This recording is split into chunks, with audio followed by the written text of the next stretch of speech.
Abran sus Biblias, por favor, en el Evangelio de Mateo, en el capítulo 24. Estamos siguiendo la serie Lo que Jesucristo dijo acerca de su segunda venida. Si tú has estado con nosotros en los temas anteriores, si no lo has hecho, puedes visitarnos a través de la página web. Sé que en estos momentos la iglesia está transmitiendo en vivo y hay algunas personas que nos están viendo. Va nuestro saludo de parte de nuestra iglesia y agradecemos su presencia virtual junto a nosotros. Nos gustaría mucho más su presencia física junto a nosotros, porque no hay como estar el pueblo reunido que cantando, adorando al Señor. En los temas anteriores, nuestro Señor Jesucristo ha dado respuesta a la pregunta de los discípulos. Dinos, ¿cuándo serán estas cosas? La destrucción del templo de Jerusalén. ¿Qué señales habrá de tu venida y del fin del siglo? Hoy nosotros entendemos que su venida tiene que ver con su manifestación, con su reino. Y a partir del verso 4 en adelante, el Señor Jesucristo les dio a los discípulos ciertas, y nosotros le hemos llamado señales. Señales que en la medida que nos acercamos a esa última semana de Daniel, porque Mateo 24, 25, Jesús nos explica qué va a ocurrir en esa última semana. Jesús resume en 2 capítulos lo que se nos explica en Apocalipsis capítulo 6 hasta el capítulo 19 de Apocalipsis. Nos dice cuáles son las señales. Y luego estudiamos por efecto de homilética 10 señales. Luego vimos que vendrá un momento en que ocurrirá algo en el lugar santo, que Jesús le llamó la abominación desoladora, que Daniel hizo mención 3 veces en su libro, para describir un acontecimiento histórico que ya ocurrió, pero que a su vez prefigura una acción que ocurrirá a la mitad de la semana de Daniel. Una acción de un personaje llamado el Anticristo. Luego el Señor le dijo a sus discípulos, cuando yo venga va a ser notorio.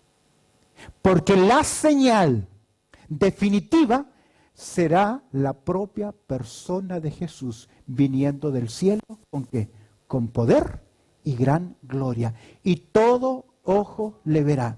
Y no será una manifestación oculta, parcial o privada, sino que será pública, portentosa, poderosa, punitiva, que todo ojo le verá. Jesús ha dado esa explicación. Ahora, desde la porción de hoy, desde el verso 32 en adelante, Jesús va a dar a sus discípulos una parábola para poner en orden todo lo que ya les ha dicho. Ya Jesús no va a hablar más de señales, no va a hablar más de eventos, sino que ahora Jesús va a preparar a esa generación que ven estas señales, que ven estos acontecimientos, para decirle, ha llegado la hora. Las próximas parábolas que va a dar nuestro Señor Jesucristo tienen que ver con parte práctica. ¿Cómo estar preparados? ¿Cómo esa generación debe estar preparada para cuando el Señor Jesucristo haga su aparición en la tierra? Por favor, Mateo capítulo 24, observa conmigo el verso 32. Mateo capítulo 24, verso 32. Jesús comienza diciendo lo siguiente. De la higuera, ¿qué? Aprended, ¿qué cosa? La parábola, cuando ya su rama está tierna y brotan las hojas, sabéis que el verano está cerca. Verso siguiente. Así también vosotros, cuando veáis todas estas cosas, conoced que está cerca a las puertas. De cierto os digo, que no pasará esta generación hasta que todo esto acontezca. Observa en el contexto lo que dice Jesús, verso 35. El cielo y la tierra pasarán, pero mis palabras no pasarán. Verso 36 concluye diciendo, pero del día y la hora nadie sabe, ni aun los ángeles del cielo, sino solo mi Padre. Después de este punto en adelante, encontramos acá que el Señor Jesucristo va a contar una narrativa. Aquí le llama una parábola, para hacernos ver, a través de esta parábola de la higuera, para hacernos ver, para hacernos comprender qué deben esperar aquellos que estén vivos durante ese tiempo. La parábola de la higuera ilustra la verdad de su venida, pone en perspectiva las señales de la segunda venida de Cristo a la tierra, para enfatizar, escúchame bien, la importancia de estar alertas, vigilando, esperando aquel día que acontezca. Esta misma parábola de Jesús establece un día que cuando la tierra, esta parábola establece que un día el cielo y la tierra no serán más. Y cuando no sea más, porque todo está sujeto a la entropía, todo está sujeto al deterioro, todo está sujeto al desorden, al caos y desaparecer. Pero en medio de esta parábola el Señor hace una afirmación tremenda, que es una de las afirmaciones más poderosas que hay en la Biblia acerca de la autoridad de la palabra de Dios. ¿Cuál es? El cielo y la tierra pasarán, mas mis palabras no pasarán. Necesitamos mencionar esto antes de analizar este pasaje. A través de los años, esta porción ha sido una de las porciones, en mi opinión, muy mal interpretadas que hay. Usted puede buscar en YouTube la explicación de la historia o de la parábola de la higuera y encontrará por lo menos 8 interpretaciones diferentes. Y uno se pregunta entonces, ¿cuál de todas es la correcta? Permíteme poner esta historia en su contexto para que lleguemos a una explicación. La parábola de la higuera ilustra cómo aparecerán las señales de la segunda venida de Cristo a la tierra. Desde el año 1947 o 48, cuando Israel se constituyó, ¿qué? Nación, algunos dijeron, hey, ha comenzado a florecer, ¿qué? La higuera. No comparto esa idea. Creo que Ezequiel 37 habla de ese acontecimiento. Cuando el profeta mira el valle de los huesos secos. Pero ¿qué aprendemos acá? En primer lugar, quiero que observes el cuadro y prestemos atención a lo que nuestro Señor Jesucristo nos dice. Lo primero que vemos en verso 32, Jesús dice, de la higuera aprended ¿qué cosa? Parábola. Ok, las parábolas son formas, es una figura literaria, es una figura de dicción para enseñar verdades. Por lo general, una parábola tiene solo una verdad central. Los hebreos enseñaban mucho el lenguaje figurado. Les gustaba mucho utilizar figuras de dicción. El Señor en una ocasión dijo, es más fácil que entre un camello en el ojo de la aguja que un ¿qué? Rico. Y nos quedamos pensando cómo hacer pasar ¿qué? Son figuras de dicción. Tiene que ver con su contexto histórico. De la higuera aprended, dice el Señor, ¿qué cosa? Parábola. La parábola es una narrativa, es una analogía, normalmente tomada de figuras, y el Señor Jesucristo fue experto en esto. Nos basta escuchar las enseñanzas del Sermón del Monte.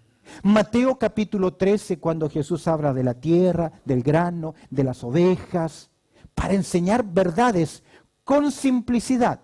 Pero quiero que observes conmigo en Mateo capítulo 13, porque ahí encontramos en versos 10 y 11 por qué Jesús hablaba en parábolas. Observe, Jesús en Mateo capítulo 13 cuenta la historia o la parábola de 4 terrenos, 4 semillas que son sembradas en terrenos diferentes. Luego, verso 10, vienen los discípulos, observa, a hacer una pregunta a Jesús. Entonces, acercándose los discípulos, le dijeron, ¿cuál es la pregunta de ellos? Verso 10. ¿Por qué les hablas por parábolas? Jesús enseñó en parábolas, pero es evidente que al enseñar Jesús a través de estas ilustraciones, de estas analogías, quiere enfatizar 2 cosas. Obsérvalas en el texto. Él respondió y les dijo, primero, porque a vosotros os he dado saber que los misterios del reino de los cielos, más que a ellos no les es dado. Dos razones. Para que los que creen entiendan y para que los que no creen no entiendan. Claro, Jesús habló en parábolas entonces para que sus seguidores, los que creen en Él, puedan entender lo que Él les está enseñando. Es por eso que Jesús dice, de la higuera aprended ¿qué cosa? La parábola. ¿Qué verdad quiere utilizar el Señor? El estar preparados, el conocer los tiempos para cuando Él venga. ¿Qué dice? De la higuera ¿qué? Aprended. Jesús utiliza el ciclo natural de la higuera, un árbol muy común. Jesús enseñó acerca de la vid, acerca del olivo y acerca también de ¿qué? De la higuera. Árboles que estaban por todo el terreno de Jerusalén. Y es muy posible que Jesús, hablando con sus discípulos, les hace ver ¿qué? Una higuera. Y Él le dice, hey, presten atención, de la higuera aprended. ¿Qué debían aprender? Cuando ya su rama está tierna y brotan las hojas. Es decir, ya ha pasado el invierno. Avanza en la slide. Cuando ya ha pasado el invierno y comienzas a observar, de la higuera aprender la parábola, cuando ya su rama está tierna y brotan las hojas, ¿qué sabían los hebreos? ¿Sabéis qué cosa? Que el verano está cerca. Una ilustración muy sencilla. Presta atención. Desde el 48, muchos predicadores enfatizaron que la higuera acá se refiere a la nación de Israel. Si bien es cierto, concuerdo que en Mateo capítulo 21, voy a recordarles la historia, Jesús va pasando y ve una higuera que a pesar de que no era el tiempo de dar fruto, Jesús, ¿qué les dice? Que debía haber dado fruto. Y como esa higuera, ese árbol, no dio fruto, le dio una maldición. ¿Qué ocurrió al día siguiente? Esa higuera estaba completamente seca. Y luego Jesús enseña lo siguiente. Jesús vino a Israel, simbolizada en el capítulo 21 como la higuera. ¿Y qué esperaba de Israel? Que estuviesen preparados. El símbolo de fruto es que le dieran la bienvenida a quien Jesús realmente es, el Mesías de Israel. Pero como tan clave lo dice Juan capítulo 1, verso 11, los suyos no le recibieron y maldijo la higuera. Entonces algunos predicadores, tomando capítulo 21, dicen que lo del capítulo 24 se refiere también ¿a quién? A Israel. Si yo pongo en perspectiva Lucas capítulo 21, verso 29, que son relatos paralelos, dice el texto, también les dijo una parábola, mirad la higuera y qué más, y todos los árboles. Al mencionar todos los árboles, ya lamentablemente no puede centrarse en Jesús. Hey, miren a Israel y luego miren qué. Todos los demás árboles o todos los otros pueblos. Es evidente que Jesús está tomando un árbol para indicar una verdad. Que así como los hebreos sabían que cuando la higuera comenzaba a brotar, a dar sus primeras hojas y comenzaban a aparecer pequeños frutitos, todo Israel sabía qué cosa, que ya venía ¿qué? El verano. Ya en los próximos, ya creo que 2 meses más, todos los shopping centers comienzan a adornarse. ¿Con qué? Con guirnaldas, colores rojos. ¿Qué sabemos nosotros? Ya se acerca ¿qué? Navidad, vacaciones, tiempo. Así también ellos, ese es el principio, esa es la ilustración. Mira ahora el concepto. Primero hemos visto el cuadro es una higuera, un árbol que representa y que prepara a la nación de Israel, que les hace ver algo. Reconozcan que cuando comienza a dar fruto, significa que viene el verano. Ahora, mira el concepto, ¿cómo comienza el verso 33? El concepto ahora, ¿cómo comienza el verso 33? Así también vosotros. Es decir, de la misma forma que observan que la higuera da fruto y cuando da su fruto viene el verano, así también nosotros, vosotros, ¿qué? Cuando veáis, ¿qué dice el texto? Todas estas cosas. ¿Qué cosas? ¿Qué cosas? El contexto, las señales que habló nuestro Señor Jesucristo. Y eso nos lleva entonces a que los que perciben eso se encuentran en un periodo de tiempo determinado. Cuando veáis todas estas cosas, ¿qué dice? Conoced. En otras palabras, este es un mandato. Él está diciendo, cuando vean las señales que les he hablado, ustedes deben saber que al igual que cuando florece una higuera, viene el verano, cuando ustedes vean las señales que yo les he mencionado, tienen que saber, tienen que llegar a la conclusión de ¿qué? Que yo estoy ya. ¿Cómo termina el texto? Así también vosotros, cuando veáis todas estas cosas, ¿qué? Conoced, comprender. El término acá significa conocimiento ya por una experiencia. Conoced que está ¿qué? Cerca y que está también ¿qué? A las puertas. ¿Qué está cerca? ¿Qué está a las puertas? No se refiere a una cosa, se refiere a una persona. Cuando comiencen los dolores de parto, ya no se detienen. Y solamente finalizan ¿en qué momento? Cuando ya escuchamos el grito de ese bebé. En otras palabras, lo que está diciendo Jesús, cuando ustedes comiencen a ver estas señales, y oiréis de guerras y rumores de guerra, y habrá hambres, y no solamente será noticia de una vez a la semana, continúe cuando comience todo lo que hemos explicado en la serie anterior de caos. Jesús le dice, hey, ya deben llegar a una sola conclusión, que yo ya estoy, ¿qué? A las puertas. Yo ya estoy. Déjame decirte algo. Toda la Biblia gira en torno a la primera y la segunda venida de nuestro Señor Jesucristo. Cuando veáis todas estas cosas, conoced que está ¿qué? Cerca a las puertas. Hemos visto entonces el cuadro, una higuera dando fruto, anticipa el verano. Hemos visto el concepto. ¿Cuál es el concepto? Esa higuera no es Israel, sino que representa que cuando, así como sabemos que viene el verano por el follaje, por el fruto, así también que esa generación debe saber que cuando vean estas señales, está cerca ¿qué? A las puertas. ¿Qué cosa? La venida del Señor. ¿Estamos claros? Tercer lugar, hemos visto el cuadro, hemos visto el concepto, veamos ahora el cumplimiento. ¿Cómo comienza el verso 34? De cierto os digo que no pasará esta generación hasta que todo esto acontezca. Texto difícil.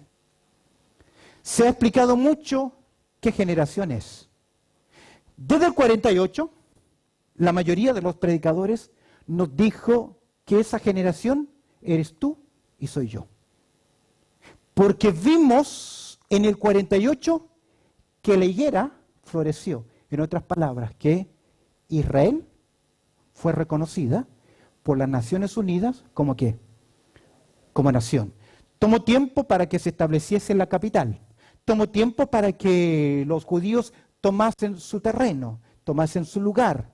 En el 67 entraron por primera vez y llegaron a lo que era el templo. Un grupo de soldados israelitas llegó por primera vez a aquel lugar.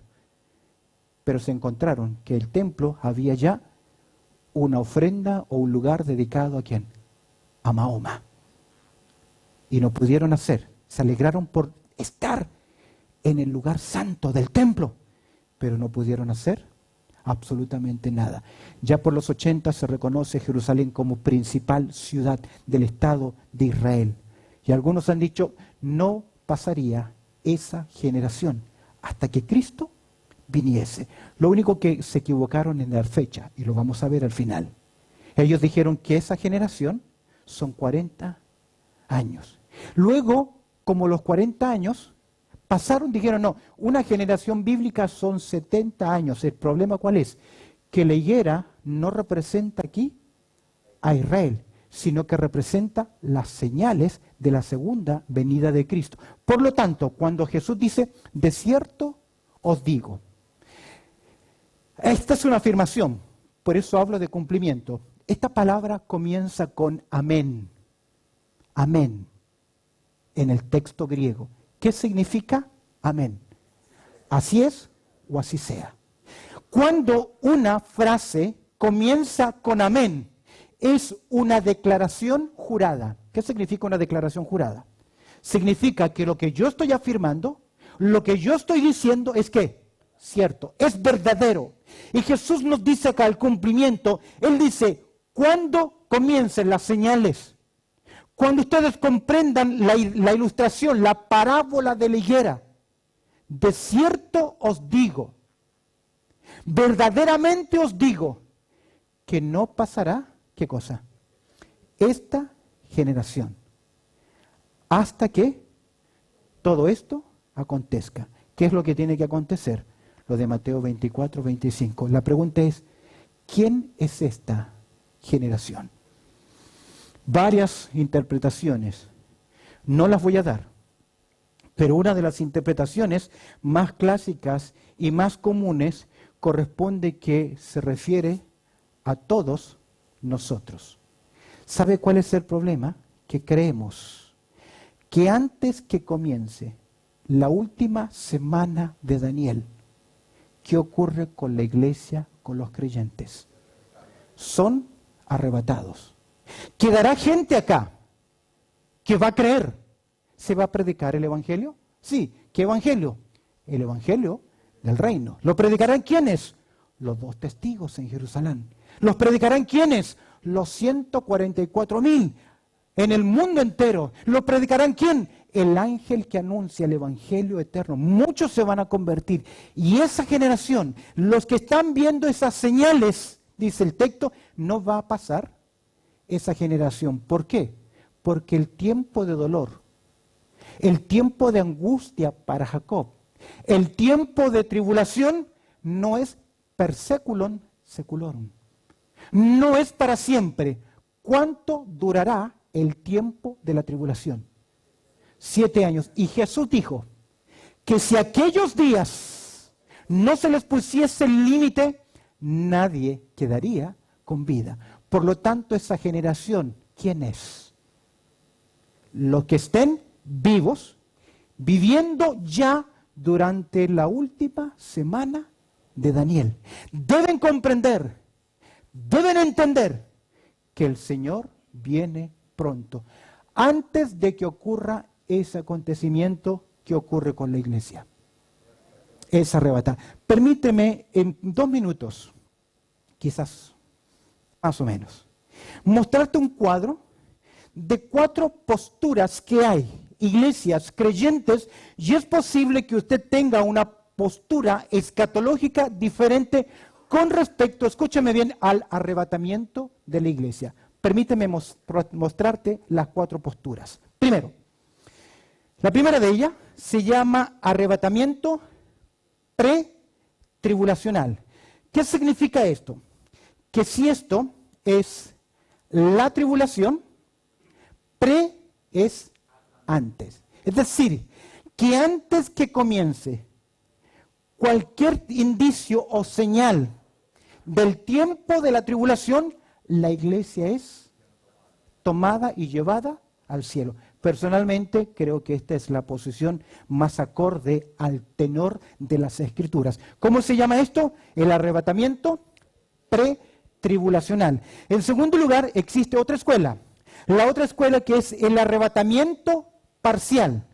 De algunas iglesias de línea carismática, pentecostales, en las que creen que la salvación se pierde, en las cuales creen que si el creyente no está velando, se duerme como las 5 vírgenes insensatas, viene el traslado de la iglesia y lamentablemente ¿qué? Se quedan acá para el tiempo de la tribulación. Personalmente no lo comparto porque creo que si Cristo viene por su cuerpo, no va a dejar una mano en la tierra. No va a dejar una pierna, porque usted y yo somos ¿qué? El cuerpo de Cristo. Él viene a buscar ¿qué? Su iglesia, pero existe el arrebatamiento parcial. No todos son raptados y tal vez otros más adelante son llevados al cielo. Tercera postura, rápidamente, es la postura tribulacional, mitad. ¿Qué creen? Que la iglesia pasa y llega hasta la mitad del tiempo de la tribulación. ¿Recuerdas que en Apocalipsis capítulo 11, a los 3 días y medio, los 2 testigos son llevados al cielo?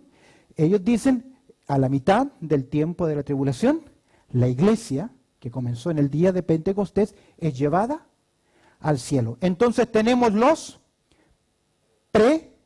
tenemos los parciales, tenemos los y finalmente tenemos los pos. ¿A qué le suena pos? Postre. ¿Cuándo nos comemos el dessert? ¿Cuándo nos comemos el postre? Al final de la comida. Algunos hermanos creen entonces que la iglesia va a pasar por el tiempo de la tribulación y luego son raptados e inmediatamente vienen a la tierra. Son 4 posturas diferentes. Nosotros creemos que antes que comience cualquier tipo de evento de la última semana de Daniel, la iglesia es llevada ¿a qué? Al cielo. ¿Por qué? Porque es un misterio, es el cuerpo de Cristo y no puedo enfatizar más porque no es mi tema en el día de hoy. En cuarto lugar, hemos visto entonces, resumiendo, hemos visto el cuadro, el concepto, el cumplimiento. Veamos en cuarto lugar la certeza. ¿Por qué digo la certeza? Porque aquí encontramos uno de los textos más fabulosos que hay. Jesús está garantizando, Él está afirmando, aparte de enfatizar, escúcheme bien, el poder de la palabra de Dios, también se enfatiza la persona de Jesucristo. Porque nadie en esta tierra puede decir, mis palabras son infalibles. ¿Quién puede decir que mis palabras son permanentes y para siempre? ¿Quién? Solamente un ser superior, solamente el Dios Todopoderoso. Esta es una de las demostraciones de la deidad de nuestro Señor Jesucristo. ¿Cómo comienza el verso 35? Mira la certeza. El cielo y la tierra, ¿qué? Pasarán. ¿Qué significa eso? El cielo y la tierra pasarán. Que de alguna forma se nos está describiendo que lo que hoy vemos, que esta tierra tendrá un tiempo. Observa lo que dice Pedro, segunda de Pedro, capítulo 3, verso 10. Observa. Sabemos que en algún momento esta tierra va a pasar. No seguirá siendo lo que es. Segunda de Pedro, capítulo 3, observa el verso 10. Pero el día del Señor que vendrá como ladrón en la noche, en el cual, ¿qué dice? Los cielos pasarán con gran estruendo y los elementos ardientes serán deshechos y la tierra y las obras que en ella hay serán ¿qué? Quemadas. Yo no creo que el universo comenzó con un Big Bang, pero creo que se encamina hacia un Big Bang. El cielo y la tierra, que dijo Jesús, pasarán. ¿Por qué hace esta declaración? Es interesante cuando vemos Apocalipsis, capítulo 21, verso 1, lo siguiente. Observa el cuadro. Observa la revelación de Juan, capítulo 21, verso 21. Por muy permanente que creamos que es el mundo, un día esta tierra, dice la Escritura, que va a ¿qué? A desaparecer. ¿Qué dice Apocalipsis 21.1? Vi ¿qué cosa? Un cielo nuevo y una tierra nueva, porque el primer cielo y la primera tierra pasaron y el mar ya no existía más. Volvamos a la declaración del Señor. Jesús dice, el cielo y la tierra, ¿qué? Pasarán. Un día lo que nos da esperanza en esta tierra. Es por eso que Pedro, es por eso que Pablo nos enseña que usted y yo en esta tierra solo somos, ¿qué? Peregrinos. Nos afanamos, nos esforzamos, nos doblegamos a cumplir, a tener, a poseer, a querer, cuando en esta tierra solo estamos, ¿qué? De paso. Aún más.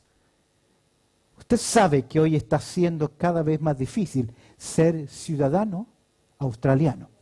¿Cuántos ciudadanos australianos hay acá? La mayoría étnicos, ¿sí? Ethnic citizenships. El resto nacieron acá. Nos dieron la oportunidad. En algunos de nuestros países nos permiten tener doble ciudadanía. Y yo voy a Chile y voy con mi pasaporte, ¿qué? Chileno. Me gusta porque puedo recorrer por toda Latinoamérica y mi pasaporte chileno tiene entrada fácil en Latinoamérica. Y cuando regreso acá, entro con mi pasaporte, ¿qué? Australiano. Me siento orgulloso de eso. Doy gracias a Dios por ser ciudadano australiano. ¿Usted también? Aún sigue siendo un país de leche y miel.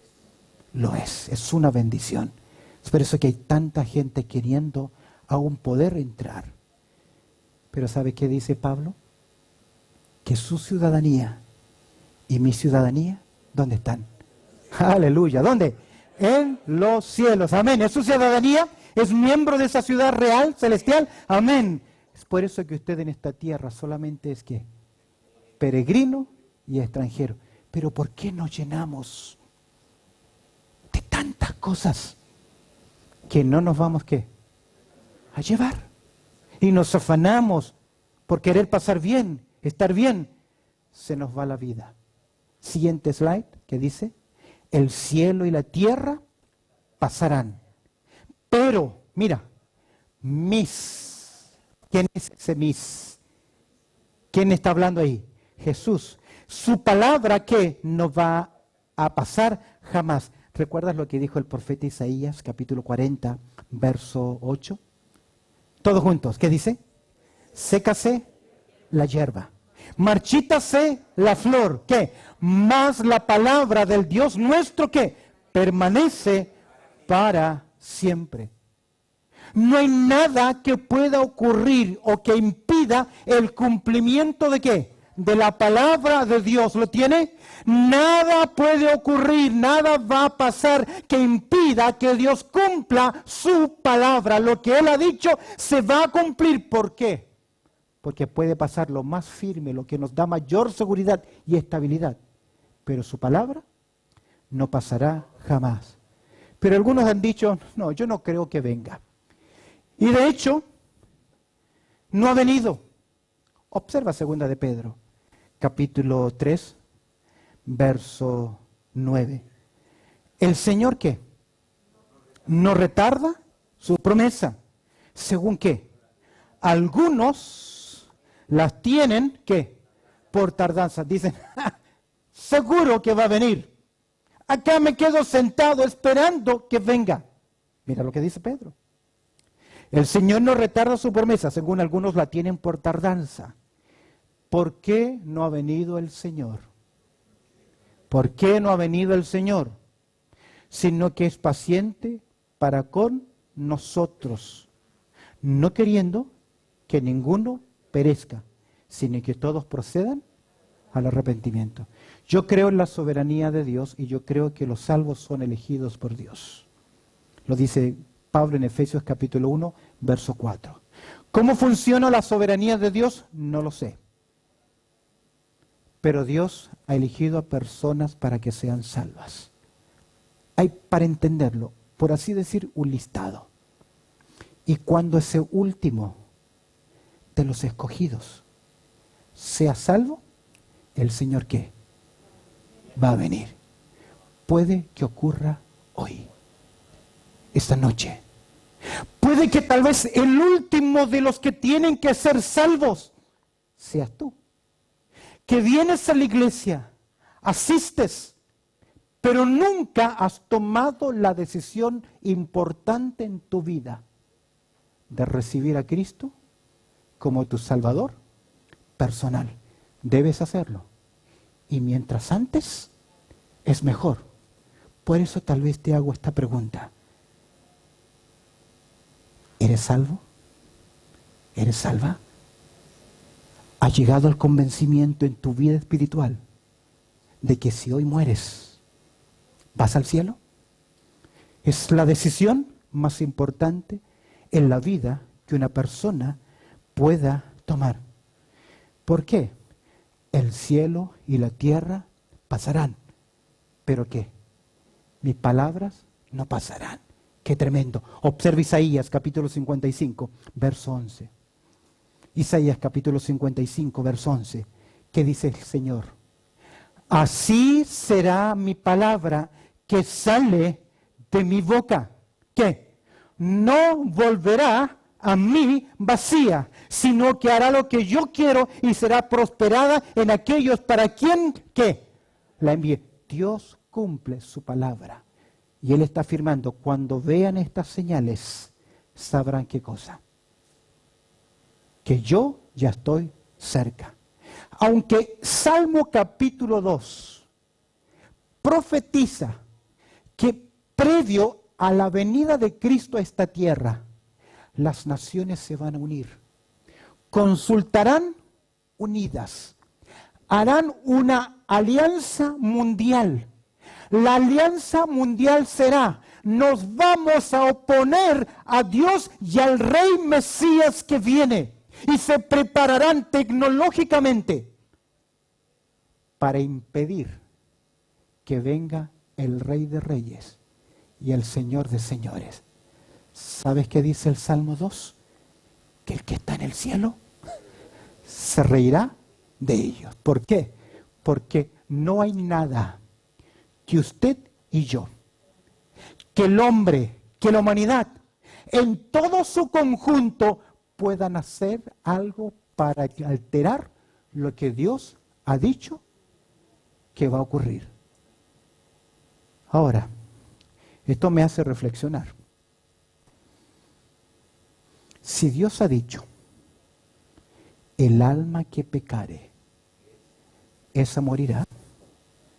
Si usted es un pecador y no se ha arrepentido, no va a entrar en el reino de los cielos.